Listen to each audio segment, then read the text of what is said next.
हाय everybody, very warm welcome. So हम लोग section 7 में देख रहे थे सप्लाई क्या होता है, स्कोप ऑफ सप्लाई सेक्शन 7। ठीक है। उसमें हम लोग ने एक पॉइंट पढ़ा था कि किस केसेस में हम लोग सप्लाई ऑफ गुड्स और सप्लाई ऑफ सर्विसेज दोनों ही नहीं मानेंगे। ठीक है। Now before going into the details of this schedule, why are we learning about supply. ठीक है। भाई देखो, एक चीज होती है आईटीसी, इनपुट टैक्स क्रेडिट। ठीक है। ये जो बिजनेसमैन होता है उसका एक तरीके से पैसा होता है ये, जो कि वो सिर्फ टैक्स देने में ही यूज कर सकता है। ठीक है। अब आईटीसी का कॉन्सेप्ट मोटा मोटा आप समझ लो, output tax minus input tax, जो नंबर बचा वो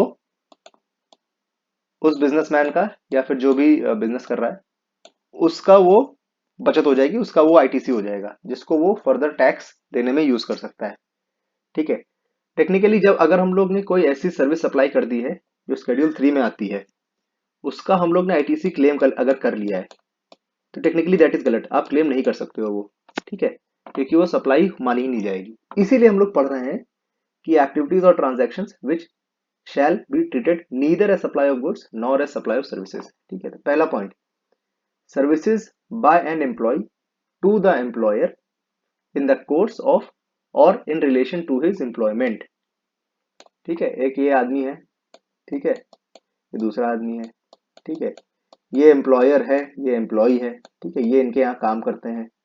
ठीक है। तो services by an employee to the employer in course of और इन रिलेशन टू एम्प्लॉयमेंट, ये इनके यहाँ कुछ काम करते करते कोई सर्विस सप्लाई या सर्विस करी या फिर गुड्स सप्लाई करा, तो उसको सप्लाई नहीं मानेंगे और उस पर आप वो आईटीसी क्लेम नहीं कर पाएंगे। This is the first important point. ठीक। Second, services by any court और tribunal established under any law for the time being in force. By court और ट्राइब्यूनल जो भी सर्विस आपको सप्लाई कर रहा है वो भी सप्लाई नहीं माना जाएगा। ठीक है। ना वो सप्लाई ऑफ सर्विस माना जाएगा, ना वो सप्लाई ऑफ गुड्स माना जाएगा।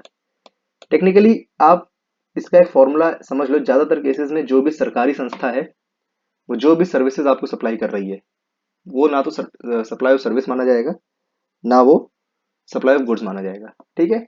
तो कोड और ट्राइब्यूनल, ये जो मैंने बोला, it is not a hard and fast rule, but ज्यादातर केसेस में जैसे कोड और ट्राइब्यूनल जो सर्विस सप्लाई कर रहे हैं उसको हम लोग सप्लाई ऑफ सर्विसेज नहीं मानेंगे। ठीक है। क्लॉज 3 में तीन सब क्लॉजेस हैं। पहला, functions performed by MPs MLAs, member of panchayat, member of municipalities and members of local authorities. ये जो भी फंक्शंस परफॉर्म कर रहे हैं, ठीक है, इसमें आप आईटीसी क्लेम नहीं कर सकते इस क्योंकि ये सप्लाई नहीं माना जाएगा। ठीक है। मतलब कहने का मतलब, अगर कोई एमपी है वो एक बिजनेस खोल देता है कि कल से मैं सड़क बनवाऊंगा, ठीक है, सारा फंड सरकार से आ रहा है, ठीक है, सब कुछ आ रहा है, तो भाई अब वो ऐसा करके अपना आईटीसी थोड़ा ना मार, अपना आईटीसी थोड़ा ना कलेक्ट कर लेगा। ठीक है। तो ये मैंने एक एग्जांपल दिया, वो उसका पैसा थोड़ा ना हो जाएगा, दैट इज द पैसा ऑफ सरकार। ठीक है। अब करप्शन और वो सब चीजें बात बात की है। ठीक है। Clause B, the duties perform by any person who holds any post in pursuance of the provisions of constitution in that capacity. आप किसी कॉन्स्टिट्यूशनल पोस्ट में, लेट्स से आप यूपीएससी के चेयरमैन हैं, आप कोई सर्विस सप्लाई कर रहे हैं in the capacity of that post, constitutional post, उसको हम लोग सप्लाई नहीं मानेंगे। ठीक है। क्लॉज 3 क्या कहता है, सब क्लॉज 3 सी क्या कहता है, the duties perform by any person as a chairperson or member or a director in a body established by central government or state government or local authority who is not deemed to be as an employee before the commencement of this clause. ये वही same चीज जो मैंने बताई है कि आप किसी सेंट्रल गवर्नमेंट की एक पोस्ट पे हैं और आप कोई सर्विस सप्लाई कर रहे हो, तो वो एक सप्लाई सर्विस नहीं माना जाएगा। देखिए कितना important point, services of funeral, burial, crematorium and mortuary including transportation of deceased, ये तो बहुत इंपॉर्टेंट पॉइंट है। ठीक है। बिकॉज पीपल, आप कहना नहीं चाहिए, but if you want to escape GST, ठीक है, तो this is one of the business that you can start, although this is a very unethical advice that I am giving, but ये supply माना ही नहीं जाएगा, उसको आप जीएसटी में सप्लाई नहीं मानोगे। ठीक है।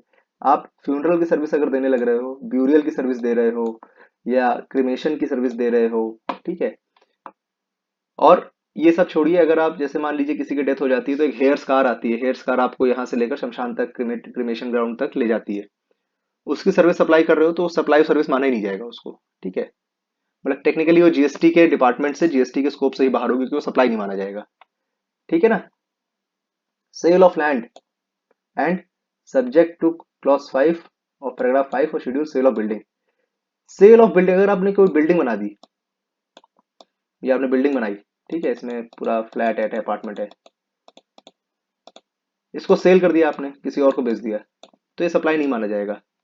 This is also out of the scope of GST, क्योंकि यहाँ पे स्टैम्प ड्यूटी देता है आदमी, जीएसटी नहीं देता है। ठीक है। Actionable claims. अब एक्शनेबल क्लेम्स के देखिए हम लोग एक नई वीडियो, पूरा एंटायर टॉपिक है, मैंने ट्रांसफर ऑफ प्रॉपर्टी एक्ट का एक प्लेलिस्ट बनाया है, उसमें मैंने एक्शनेबल क्लेम को पूरी अच्छी तरीके एक्सप्लेन करा है, आप उसमें समझिएगा जाके एक्शनेबल क्लेम क्या होता है। और वो actionable claim is outside the purview of GST, उस पर सप्लाई, वो सप्लाई नहीं माना जाता जीएसटी के हिसाब से, तो जीएसटी एक्ट लगता ही नहीं उसके ऊपर। ठीक है।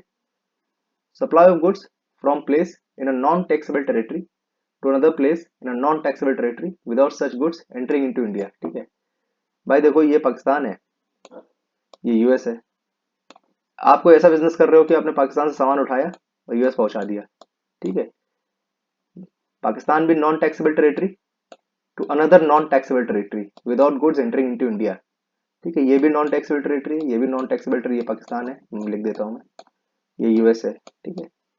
आपने यहाँ से सामान उठवाया और यहाँ भेज दिया, इंडिया ये है, ये इंडिया है। ठीक है, इंडिया में सामान आया ही नहीं, यहाँ से यहाँ चला गया, तो भाई इसके ऊपर जीएसटी नहीं लगेगा।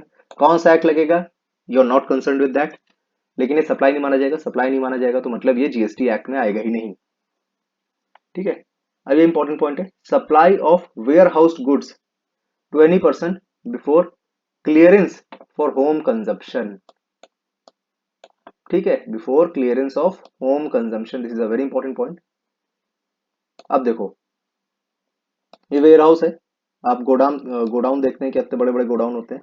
ठीक है, बहुत बड़े बड़े जो फिर भू माफिया जिसे हम लोग कहते हैं, जिनके खिलाफ योगी आदित्यनाथ यूपी के जो चीफ मिनिस्टर है उन्होंने काफी एक्शन लिए थे। टेक्निकली उनका भी थोड़ा थोड़ा बिजनेस ऐसे ही था कि वो वेयर हाउस रहता तो उसमें सामान रखते थे यहाँ पे। ठीक है। अब चलिए, ये सामान रखा हुआ है। ठीक है।